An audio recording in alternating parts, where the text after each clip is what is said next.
Hello everyone, आज के इस वीडियो में हम पढ़ने वाले हैं क्लास 10th केमिस्ट्री का पहला चैप्टर जो है रासायनिक अभिक्रिया एवं समीकरण, जिसका हम तीसरा इंपॉर्टेंट टॉपिक आज के इस वीडियो में डिस्कस करेंगे जो है रासायनिक समीकरण, जिसे हम केमिकल इक्वेशन के नाम से भी जानते हैं। तो आज के इस वीडियो में हम यही जानने वाले हैं कि रासायनिक समीकरण किसे कहते हैं और रासायनिक समीकरण बनाने की विधि, मतलब रासायनिक समीकरण बनाने का विधि क्या क्या होता है।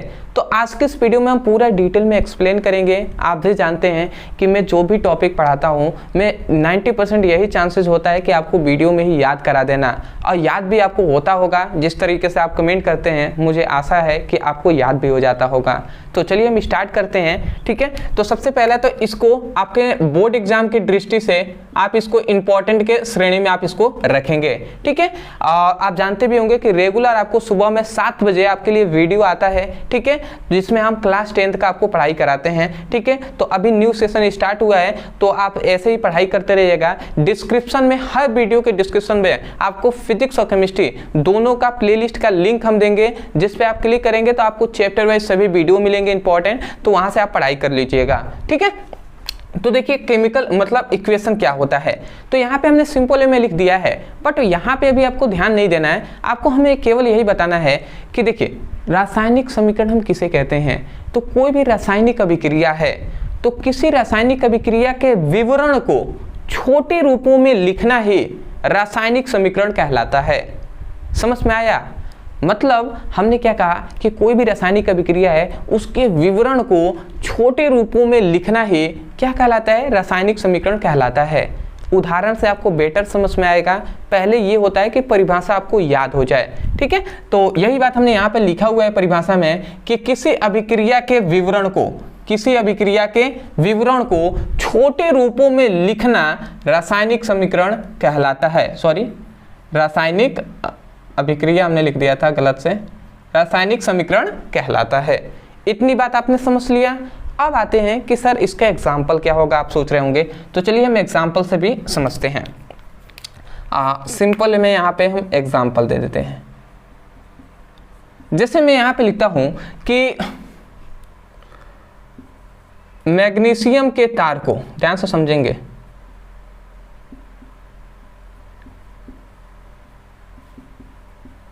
मैग्नीशियम के तार को ऑक्सीजन की उपस्थिति में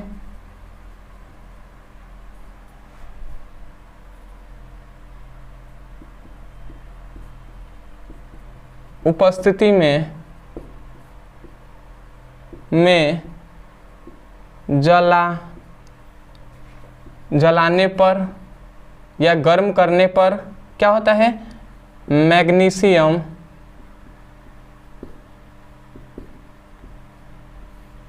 ऑक्साइड प्राप्त होता है।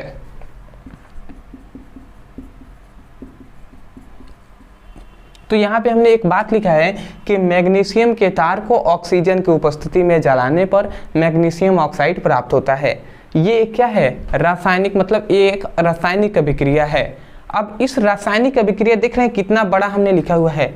इसी रासायनिक अभिक्रिया, हम कह रहे थे ना कि किसी अभिक्रिया के विवरण को, ये पूरा हमने विवरण करके बड़ा में लिखा हुआ है। अब किसी अभिक्रिया के विवरण को छोटे रूपों में लिखना, अब इसे ही हम क्या लिख देंगे, यहाँ पे ध्यान से आप समझते हैं। तो कह रहा है कि मैग्नीशियम के तार को ऑक्सीजन के उपस्थिति में जलाने पर मैग्नीशियम ऑक्साइड प्राप्त होता है।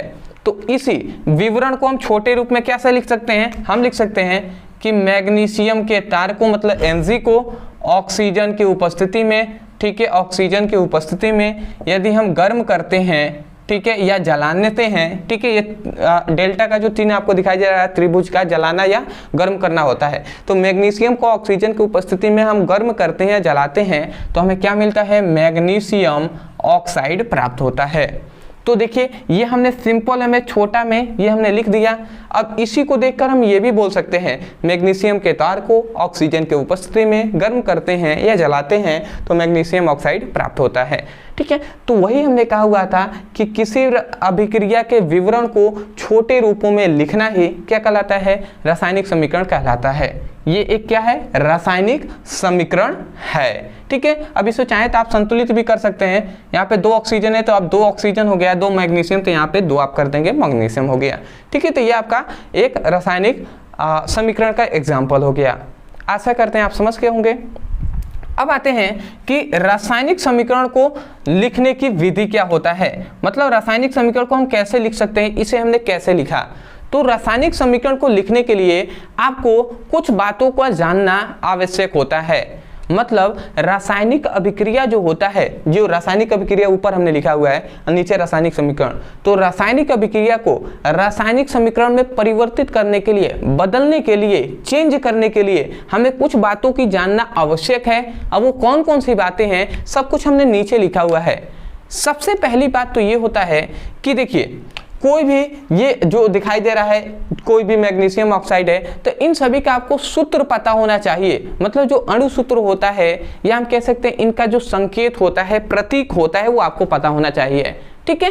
तो अभी आपको सब कुछ समझ में आएगा। ठीक है। सब लिखा हुआ है हमने, देखिए यहाँ पे लिखा है, रासायनिक अभिक्रिया को रासायनिक समीकरण में परिवर्तित करने के लिए निम्न बातों का जानना आवश्यक है। अब वो कौन कौन से बातें हैं जिसका जानना आवश्यक है। तो सबसे पहले बात हमने लिखा है कि अभिक्रिया में भाग लेने वाले अभिकारक, मतलब क्रिया कारक कहें या अभिकारक कहें, तो ये जो एक अभिक्रिया है, तो अभिक्रिया में भाग लेने वाले क्रिया कारक और उत्पाद का अणु सूत्र या प्रतीक पता होना चाहिए। मतलब इतना तो हम बेसिक जानते हैं कि इधर जो होता है इसे हम अभिकारक कहते हैं। ठीक है। या क्रिया कारक भी आप कह सकते हैं। इधर जो हमें प्राप्त होता है उसे हम उत्पाद कहते हैं। ये तो बेसिक है, इतना पता होगा आपको।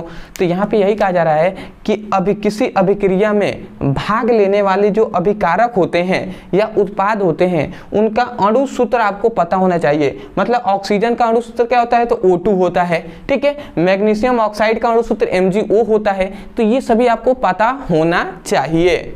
समझ गए। वही बात यहाँ पे कहा जा रहा था कि अभिक्रिया में भाग लेने वाले अभिकारक या क्रियाकारक और उत्पाद का अणु सूत्र या प्रतीक मतलब होता है संकेत। ठीक है। डिनोट करना मतलब पता होना चाहिए। ठीक है। दूसरा यहाँ पे हमने लिखा है, दूसरा, रासायनिक समीकरण में पदार्थ सदैव उनके आणविक रूपों में लिखे जाते हैं। मतलब यहाँ पे ये बताया जाता है कि रासायनिक जो ये समीकरण दिखाई दे रहा है उसमें पदार्थ सदैव आणविक रूप में लिखे जाते हैं।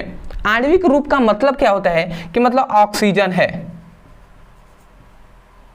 ऑक्सीजन है, ठीक है, हाइड्रोजन है, ठीक है, या नाइट्रोजन है। ठीक है। इस प्रकार मान लेते हैं ऑक्सीजन है, हाइड्रोजन है, नाइट्रोजन है। ठीक है। तो इनको हम क्या आणविक रूप में ही हम इसको लिख सकते हैं। रासायनिक समीकरण में जब लिखेंगे तो हम इसका आणविक रूप लिखेंगे। जैसे ऑक्सीजन का आणविक रूप क्या होता है, ऑक्सीजन का आणविक रूप होता है O2। ठीक है। हाइड्रोजन का आणविक सूत्र क्या होता है, आणविक रूप क्या होता है, H2 होता है। नाइट्रोजन का आणविक रूप क्या होता है, N2 होता है। तो इस रूप में हम लिख सकते हैं रासायनिक समीकरण में। अब तीसरा आता है कि एक परमाणविक तत्वों को रासायनिक समीकरण में उनके प्रतीक द्वारा ही दर्शाते हैं। जो एक परमाणविक जो तत्व होते हैं उनका रासायनिक समीकरण जो होता है उसमें हम उनके प्रतीक द्वारा ही दर्शाएंगे। उन्हें हम आणविक रूप में न लिखकर उनको हम केवल प्रतीक रूप में दर्शा देंगे। जैसे कि पोटेशियम, जैसे पोटेशियम या मैग्नीशियम हो गया। ठीक है। इस प्रकार बहुत सारे हो सकते हैं। तो पोटेशियम जो है इसको हम K2 ना लिखकर केवल K लिखेंगे पोटेशियम के लिए। मैग्नीशियम को Mg2, मैग्नीशियम के Mg होता है तो Mg2 हम नहीं लिखेंगे, आणविक रूप नहीं, सिंपल वे में Mg होगा। मतलब इनके प्रतीकों द्वारा हम क्या कर सकते हैं, हम दर्शा सकते हैं। तो आशा करते हैं कि ये सब आपको समझ में आ गया होगा। इसी प्रकार आपको और भी जो क्या होते हैं, जो ऐसे ही एक परमाणुक जो तत्व होते हैं उनका ज्ञात कर लीजिएगा, नाम याद रख लीजिएगा। जैसे पोटेशियम है, मैग्नीशियम है, सोडियम है, ठीक है, अदर भी बहुत सारे हैं। ठीक है। सोडियम भी मैं लिख देता हूँ Na। ठीक है। तो इस प्रकार हैं। तो आशा करते हैं दोस्तों जो रासायनिक समीकरण है, रासायनिक समीकरण बनाने की 3 विधि होती है, यह आपको समझ में आ गया होगा। मैं यही कहूँगा, यदि आपको समझ में आया है तो एक रोज़ाना तो आप कमेंट करते ही हैं, एक बार और कमेंट कीजिएगा इस वीडियो के नीचे, ठीक है, कि आपको वीडियो समझ में मतलब आया है या नहीं आया है। दूसरी बात यह है कि एक वीडियो बनाने से रोज़ाना आपको शाम को सुबह में 7 बजे मिल रहा है, तो उससे तो आपके कोर्स कंप्लीट हो तो जाएगा, परंतु अच्छे से तैयारी नहीं हम करा पाएंगे। इसलिए मैं कह रहा हूं कि आज से, ठीक है, आज से नहीं मतलब कल से आपको सुबह में 7 बजे भी वीडियो मिलेगा और फिर से शाम को भी 7 बजे आपको वीडियो मिलेगा, ठीक है। फिजिक्स, केमिस्ट्री, हिंदी, अंग्रेजी सबको हम लेकर साथ चलेंगे, ठीक है। सुबह में हम टॉपिक पढ़ाएंगे और शाम को हम सभी इंपॉर्टेंट केवल जो आपके बोर्ड एग्जाम संबंधित होता है वो सभी हम कराएंगे, जिससे यहाँ से आपको चैप्टर वाइज भी कंप्लीट होते जाए, उधर से सभी इंपॉर्टेंट केवल क्वेश्चन भी इंपॉर्टेंट जो आपके हिंदी का है, अंग्रेजी का है, सामाजिक विज्ञान का है, फिजिक्स का है, केमिस्ट्री का, वो सभी हम बताते जाएंगे, जिधर उससे भी आप तैयारी कर सके, ठीक है। तो आशा करते हैं आप समझ गए होंगे। अदरवाइज टाइमिंग चेंज करने का हो तो वो भी आप हमें कमेंट सेक्शन में बता दीजिएगा और सीरियस होकर पढ़ाई कीजिएगा। आपके जितने भी फ्रेंड्स हैं, जितने भी दोस्त हैं, उनसे जरूर इस चैनल के बारे में बताइए, उनसे कहिए कि आप भी इस चैनल से पढ़ाई कीजिए, उनके पास लिंक को शेयर कीजिए, ठीक है। सपोर्ट आप ही ना कर सकते हैं, अदर कौन करेगा, तो आप समझ रहे हैं। तो चलिए दोस्तों, आज के लिए इतना ही, मिलते हैं एक नए टॉपिक के साथ, तब तक के लिए धन्यवाद।